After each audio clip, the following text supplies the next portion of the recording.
नमस्कार, स्वागत है एक बार फिर से आप सभी लोगों का आपके अपने चैनल पीकेटी एजुकेट्स में। मैं हूं डॉक्टर पवन तिवारी और एक बार फिर से मैं आपके सामने लेकर उपस्थित हुआ हूं हिंदी पेपर 2। और यह हिंदी पेपर 2 विशेष रूप से लेखपाल की परीक्षा को मद्देनजर रखते हुए बनाया गया है। सबसे बड़ी चीज तो यह है कि हम जिस लक्ष्य की प्राप्ति के लिए अपना कदम आगे बढ़ा रहे हैं, उस लक्ष्य को हासिल करने के लिए हमारे पास सही दिशा और सही साधन का होना बहुत जरूरी है। अगर हम सही दिशा में जा रहे हैं लेकिन हमारे पास साधन नहीं है, फिर भी हम कुछ नहीं कर सकते। और अगर हमारे पास साधन है लेकिन हमने दिशा का चुनाव सही नहीं किया है, फिर भी हम सफलता से वंचित ही रह जाएंगे। इसलिए बहुत जरूरी है कि आपको यह पता होना चाहिए कि वास्तव में लेखपाल की परीक्षा में आता क्या है और कैसे आता है। आप जानते हैं कि यूपी ट्रिपल एससी की जितनी भी परीक्षाएं होती हैं, उसमें वर्ड पावर को सबसे ज्यादा तरजीह दिया जाता है। और आपने जितने भी पेपर हुए हैं, अगर आपने उनका अवलोकन किया है तो आपको इस बात का एहसास होगा कि यूपी ट्रिपल एससी हमेशा वर्ड पावर पर विशेष केयर करता है और उसके प्रश्नों में वर्ड पावर से संबंधित प्रश्नों की भरमार होती है। फिलहाल मेरे कहने का सिर्फ इतना मतलब है कि चूंकि यह लेखपाल के संदर्भ में मेरा दूसरा प्रैक्टिस सेट है और मैं आपको यकीन दिलाता हूं कि यह प्रैक्टिस सेट पहले के प्रैक्टिस सेट की ही तरह पूर्ण रूप से लेखपाल के पैटर्न पर बनाया गया है। 25 प्रश्न हैं और ये ऐसे प्रश्नों की श्रृंखला मैंने तैयार की है जो लेखपाल की परीक्षा में पूछे जाने की पूर्ण संभावना है। आप इन प्रश्नों को हल करते हुए इस बात को महसूस करेंगे कि आप परीक्षा हाल में बैठे हुए हैं और लेखपाल का पेपर सॉल्व कर रहे हैं। प्रीवियस ईयर्स के जितने भी लेखपाल के पेपर हुए हैं, यदि आप उनका अवलोकन करें और उसके बाद इस पेपर को आप देखेंगे तो आपको खुद ही इस बात का एहसास होगा कि दोनों पेपरों में कोई अंतर नहीं है। हाँ, एक और महत्वपूर्ण बात, मैं जो अपना नेक्स्ट वीडियो बनाऊंगा उसमें मैं प्रीवियस ईयर्स के सारे पेपर सॉल्व करवाऊंगा आपको लेखपाल के संदर्भ में, तो इसलिए आप उसके लिए भी निश्चिंत रहिए।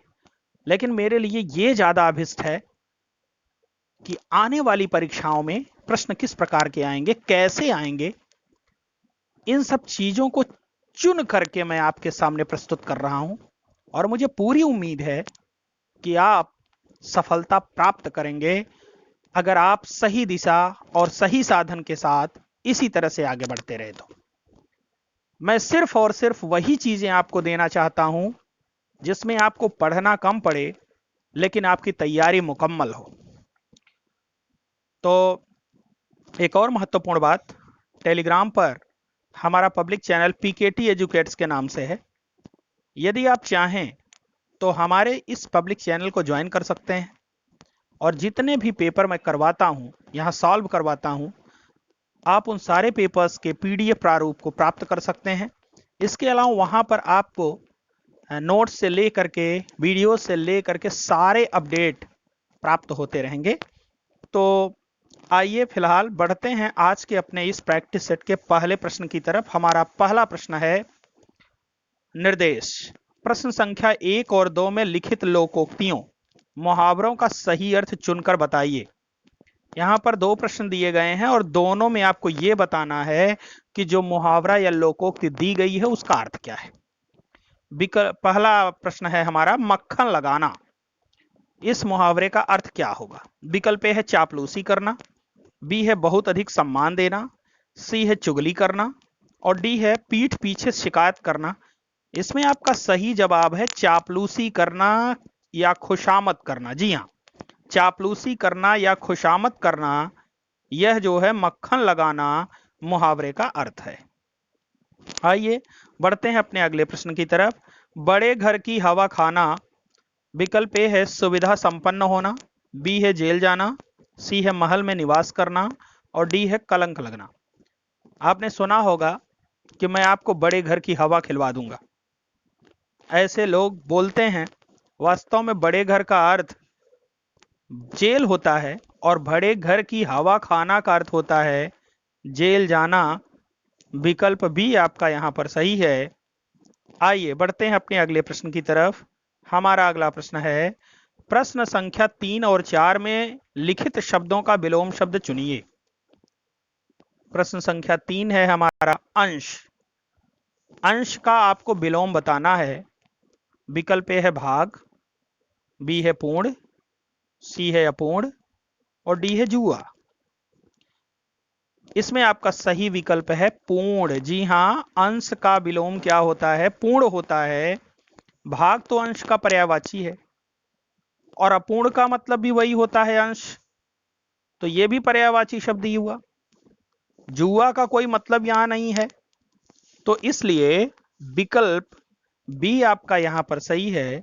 अंश का पर्यायवाची अंश का विलोम शब्द क्या होगा? पूर्ण होगा। भाग और अपूर्ण ये दोनों इसके पर्यायवाची शब्द हैं, और जबकि जुआ का कोई मतलब यहां पर नहीं है, तो विकल्प बी आपका यहां पर इसका विलोम शब्द है। आइए बढ़ते हैं अपने अगले प्रश्न की तरफ। अंतरंग का विलोम शब्द क्या होगा? विकल्प ए है बाहर, बी है बाह्य, सी है बहिरंग और डी है बहिर्मुखी। अंदर का बाहर होता है विलोम, इसलिए ये ऑप्शन गलत है। आंतरिक का बाह्य होता है, इसलिए यह भी गलत है। अंतरंग का बहिरंग होता है, यह सही है। और अंतर्मुखी का बहिर्मुखी होता है, इसलिए यह भी गलत है। विकल्प सी आपका यहां पर सही है। अंतरंग का विलोम क्या होगा? बहिरंग होगा। विकल्प सी सही है। आइए बढ़ते हैं अपने अगले प्रश्न की तरफ। निम्नलिखित अनेकार्थी शब्द का दूसरा अर्थ बताइए। अहि का अर्थ सांप होता है, और इसके अलावा आपको एक और अर्थ बताना है। विकल्प ए है सागपात, बी है राव, सी है वृक्ष और डी है प्रकृति। तो अहि का अर्थ सांप भी होता है और अहि का अर्थ राहु भी होता है, इसलिए विकल्प बी आपका यहां पर सही है। अहि का अर्थ सांप और राहु दोनों होता है। विकल्प बी सही है। आइए बढ़ते हैं अपने अगले प्रश्न की तरफ। हमारा अगला प्रश्न है, प्रश्न संख्या 6 और 7 में लिखित शब्दों का पर्यायवाची शब्द चुनिए। विकल्प पहला है हमारा पर्यायवाची, प्रश्न नंबर 6, बिजली का पर्यायवाची आपको बताना है। विकल्प ए है पयोद, पयोद का अर्थ बादल होता है। बी है सौदामिनी, सौदामिनी का अर्थ बिजली होता है। विकल्प बी आपका यहां पर सही है। बिडाल का अर्थ बिल्ली होता है, जबकि विद्युत जिह्वा, विद्युत जिह्वा शूर्पणखा के पति का नाम था, इसलिए विकल्प बी केवल इकलौता ऐसा विकल्प है जो बिजली का पर्यायवाची शब्द है। बी सही है। आइए बढ़ते हैं अपने अगले प्रश्न की तरफ। करकंधु, करकंधु का पर्यायवाची शब्द क्या होगा? विकल्प ए है कर्कशा, बी है बेर, सी है बैरी और डी है दुष्ट। करकंधु वास्तव में एक फल का नाम है, और वो फल कौन सा है? बेर फल है। तो करकंधु का अर्थ होता है बेर। जी हां। आइए बढ़ते हैं अपने अगले प्रश्न की तरफ। नभ पर चपला चमकी चमचम इस पंक्ति में अलंकार है।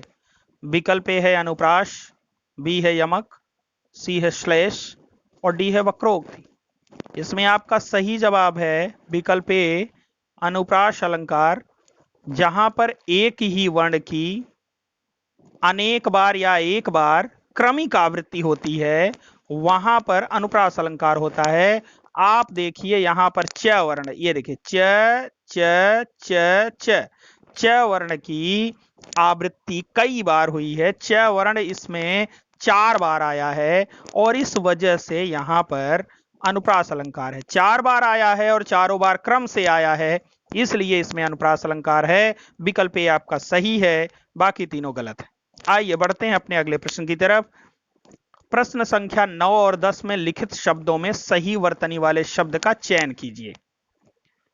विकल्प ए है युधिष्ठिर, बी है युधष्ठर, युधिष्ठर, सी है युधिष्ठिर और डी है युधिष्ठिर। युधिष्ठिर, युधिष्ठिर। इसमें आपका सही विकल्प है ए युधिष्ठिर। विकल्प ए आपका यहां पर सही है, जो वर्तनी की दृष्टिकोण से सही है। बाकी तीनों की वर्तनी गलत है। युधिष्ठिर, जी हाँ। आइए बढ़ते हैं अपने अगले प्रश्न की तरफ। यौवनावस्था, युवावस्था, यौवनावस्था, युवा अवस्था, इसमें सही आपका क्या है वर्तनी के दृष्टिकोण से? बी आपका सही है, युवा अवस्था। जी हाँ, यौवनावस्था कोई शब्द नहीं है, यौवन अवस्था भी कोई शब्द नहीं है, और युवा अवस्था भी कोई शब्द नहीं है, युवा अवस्था। जी हाँ, विकल्प बी आपका यहां पर सही है। आइए बढ़ते हैं अपने अगले प्रश्न की तरफ। हमारा अगला प्रश्न है, प्रश्न संख्या 11 और 12 में लिखित वाक्यांश के लिए एक सही शब्द का चुनाव कीजिए। प्रश्न 11वां है, ढोलक बजाने वाला, ढोलक बजाने वाले को क्या कहते हैं? विकल्प ए है वादक, बी है बजनिया, सी है ढोलकिया, और डी है थपथपिया।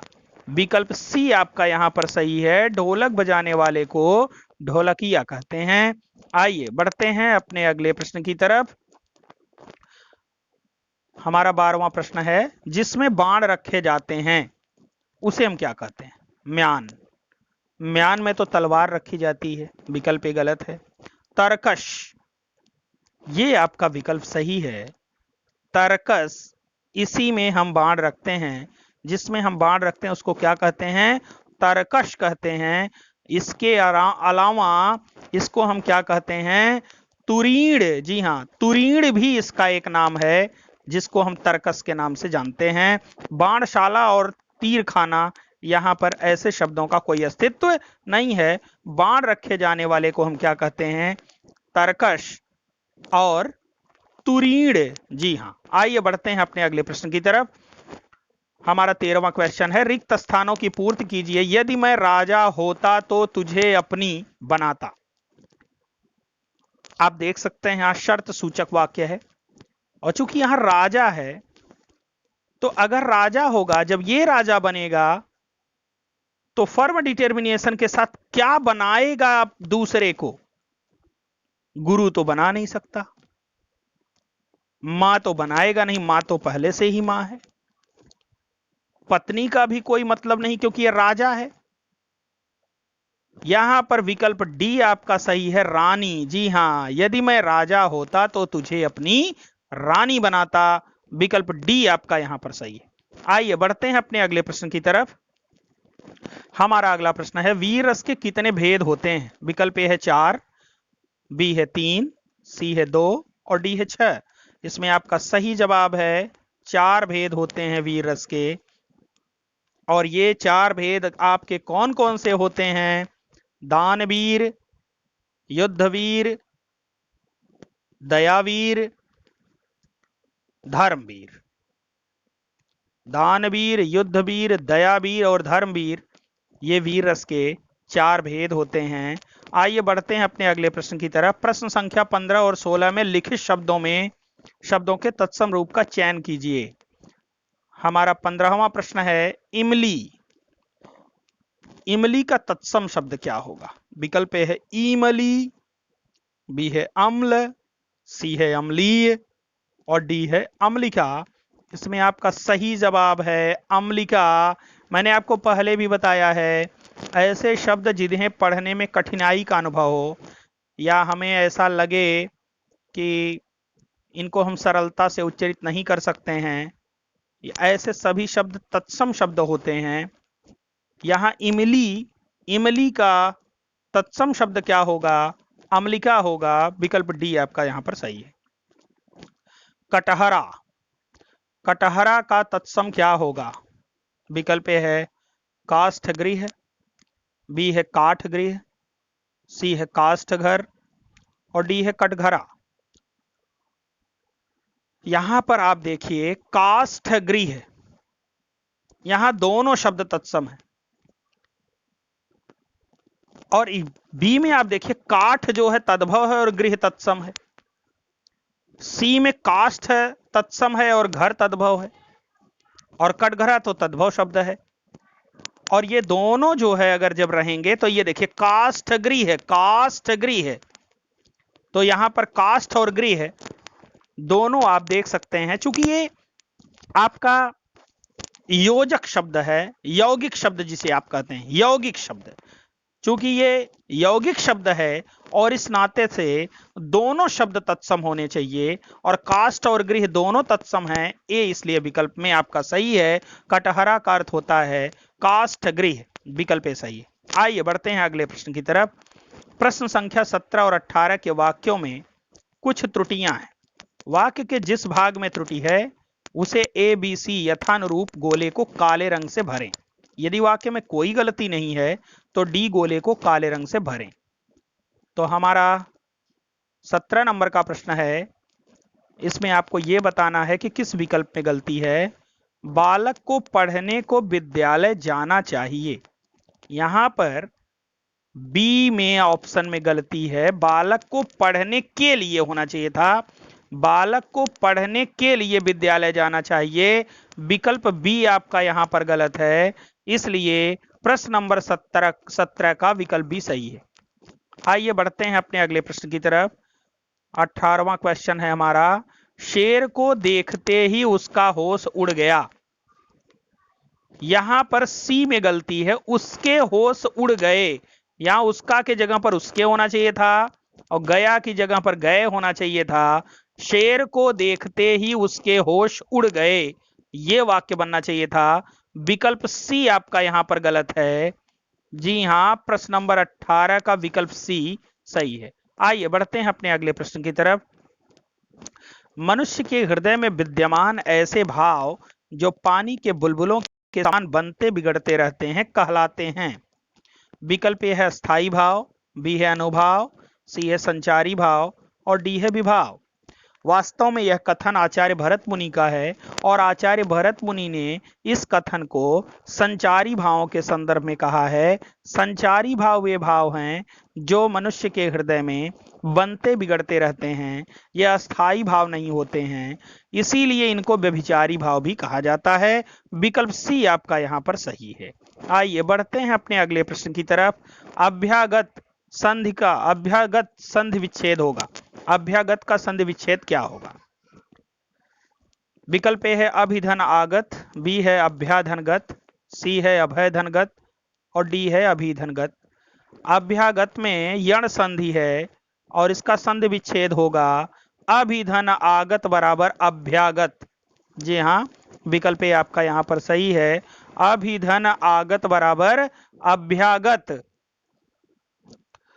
तो आइए बढ़ते हैं अपने अगले प्रश्न की तरफ। शायद वह आज आए, यह वाक्य किस काल में है? विकल्प ए है सामान्य वर्तमान काल, बी है संभाव्य भविष्यत काल, सी है संदिग्ध वर्तमान काल और डी है आसन्न भूतकाल। अगर कभी भी किसी वाक्य में शायद आ जाए, संभवतः आ जाए, संभावना है कि आ जाए, ये सारे शब्द अगर आ जाएं तो वहां संभाव्य भविष्यत काल होता है। विकल्प बी आपका यहां पर सही है, शायद वह आ जाए, यह वाक्य संभाव्य भविष्यत काल में है। विकल्प भी सही है। आइए बढ़ते हैं अगले प्रश्न की तरफ। सज्जन का बहुवचन होगा सज्जनगण, बी है सज्जनों, सी है सज्जन और डी है सज्जन लोग। वास्तव में सत धन जन बराबर सज्जन होता है।